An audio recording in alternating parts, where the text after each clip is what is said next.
se ha hecho una crítica a la tecnificación de la medicina. La técnica es, en la medicina o en las profesiones de salud, tienen que ver con el saber diagnosticar, saber tratar, saber cuidar. Digamos, está centrado en el resultado. Una técnica es un sistema operatorio normalizado, con normas, con reglas universales, susceptible de dar determinados productos. Aquí los productos son el diagnóstico, el tratamiento, el cuidado. Pero esto no abarca al conocimiento científico ni al arte de la atención de salud. Por eso lo que se ha propuesto rescatar es esta base científica y esta arte que no están, digamos, están relacionadas con la técnica, pero no están incluidas en ella. ¿Ya? Esta es una de las críticas que se ha hecho a la atención de salud y la medicina. Entonces la técnica involucra un conocimiento científico, pero no es ese conocimiento científico. Pasemos ahora a otro concepto, la hipótesis. La hipótesis es una propuesta de explicación que se propone comprobar como verdadera o falsa. Una hipótesis no es una descripción. Por ejemplo, un estudio que se propone medir la estatura en diferentes poblaciones para mostrar si hay o no diferencias, digamos, entre distintas poblaciones, no tiene una hipótesis. Esa proposición no es una hipótesis, ¿ya? Es un estudio que simplemente va a llegar a una descripción. No va a tener una hipótesis que va a poder comprobarse como verdadera o falsa. En cambio, si un estudio se propusiera comprobar una hipótesis explicativa de las diferencias entre las poblaciones, digamos, a asignar una posible causa, algo que explique estas diferencias y eso comprobarlo, ese sí sería un estudio científico y ese sí que es una hipótesis. Entonces no hay que confundir distintos tipos de estudios. Hay que reconocer cuáles son descriptivos, cuáles son aquellos que contienen una hipótesis y pueden ser considerados estudios científicos propiamente tal. La investigación pura puede ser considerada aquella a la que no le interesa la aplicación en el mundo real, sino simplemente el conocimiento por el conocimiento. Y la aplicada es aquella a la que sí le interesa las aplicaciones en el mundo real. Las ciencias axiomáticas o formales tienen en su principal ejemplo a las matemáticas. ¿Ya? En estas ciencias, la demostración es mediante axiomas de la misma disciplina, ya mediante postulados, los postulados matemáticos. No utiliza o no se centra en hechos del mundo externo, como sí lo hacen las ciencias experimentales, factuales o fácticas, que para demostrar las hipótesis recurren a estos hechos del mundo externo, mediante, por ejemplo, experimentos con ellos. Algunos podrían decir que la ciencia axiomática en realidad no deberían ser clasificadas como ciencia, pero en realidad acá no vamos a hacer una mayor distinción. Otros conceptos que son contrapuestos son la investigación básica o fundamental y la clínica. La primera es aquella que se realiza sin pensar en fines prácticos, sino que resulta en un conocimiento general, en un entendimiento de las leyes de la naturaleza. Entonces, esta investigación básica podría asociarse con la investigación pura. Puede la investigación básica estar relacionada en torno a temas de la medicina, de la salud, por ejemplo, perfectamente. Pero no trabaja con humanos, sino que puede constituir estudios animales, estudios celulares, etc. Por otro lado, la investigación clínica sí trabaja con pacientes, se puede dividir en una investigación orientada al paciente, que incluye estudios fisiológicos o mecanísticos de la enfermedad en pequeños grupos de pacientes, estudios terapéuticos que buscan nuevos tratamientos y ensayos clínicos.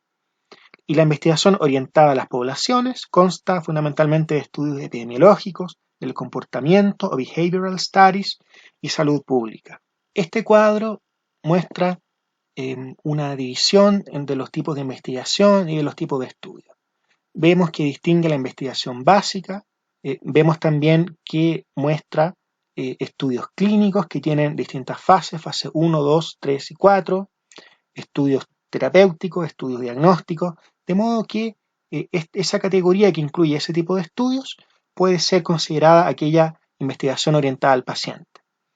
Y aquella investigación que se divide en intervencional y estudios observacionales, ya en donde podemos observar los estudios de cohorte, estudios de caso control, estudios ecológicos, constituye una investigación que trabaja con poblaciones y por lo tanto es la investigación orientada a las poblaciones.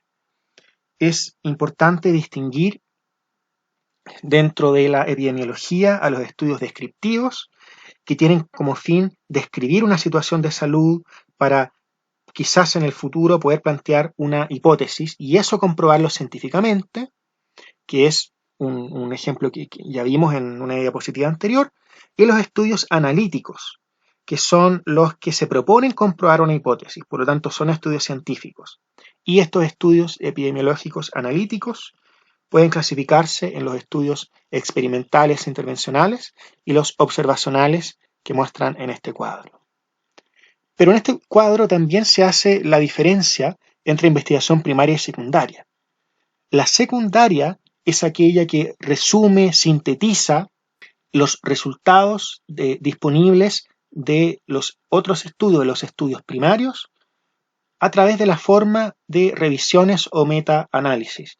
Es decir, toma los resultados de la investigación primaria, ya sea básica, investigación orientada al paciente o investigación orientada a las poblaciones, para resumirla, sintetizarla en la forma de revisiones o metaanálisis.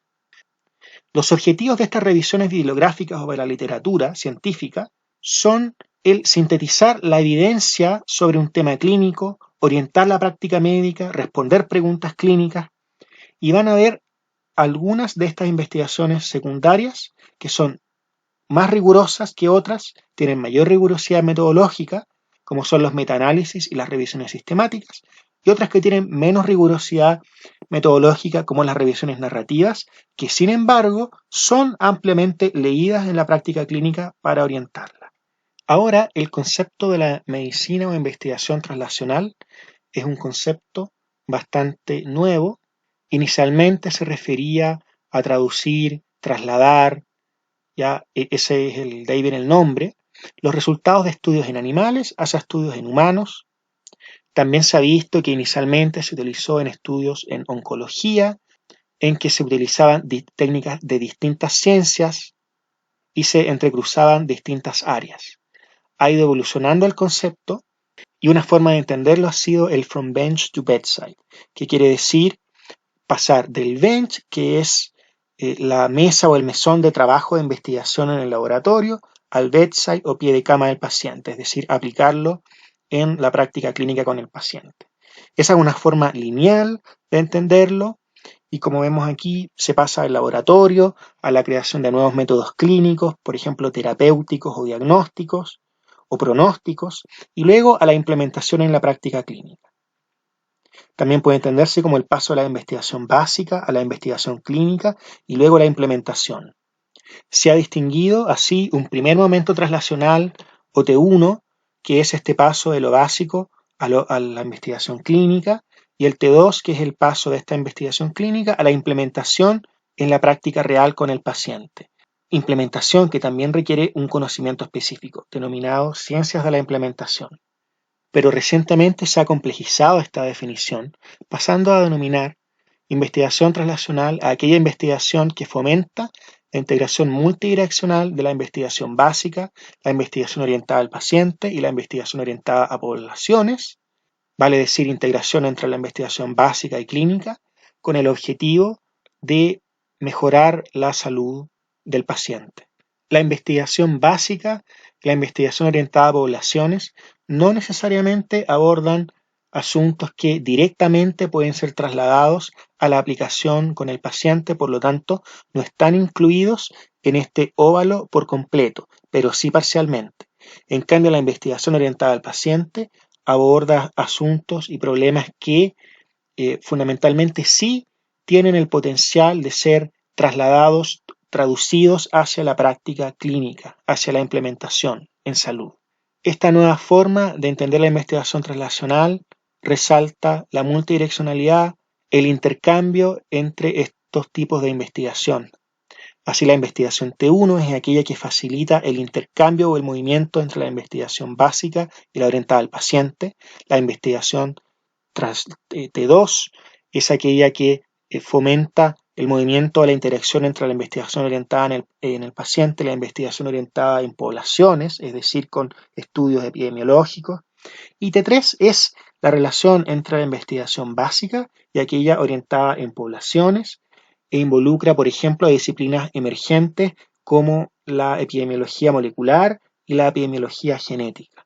Normalmente, si uno escucha el término investigación translacional, está bien asociarlo a llevar resultados y métodos de la investigación básica a la investigación clínica para así poder llevarlos a una implementación en la práctica real.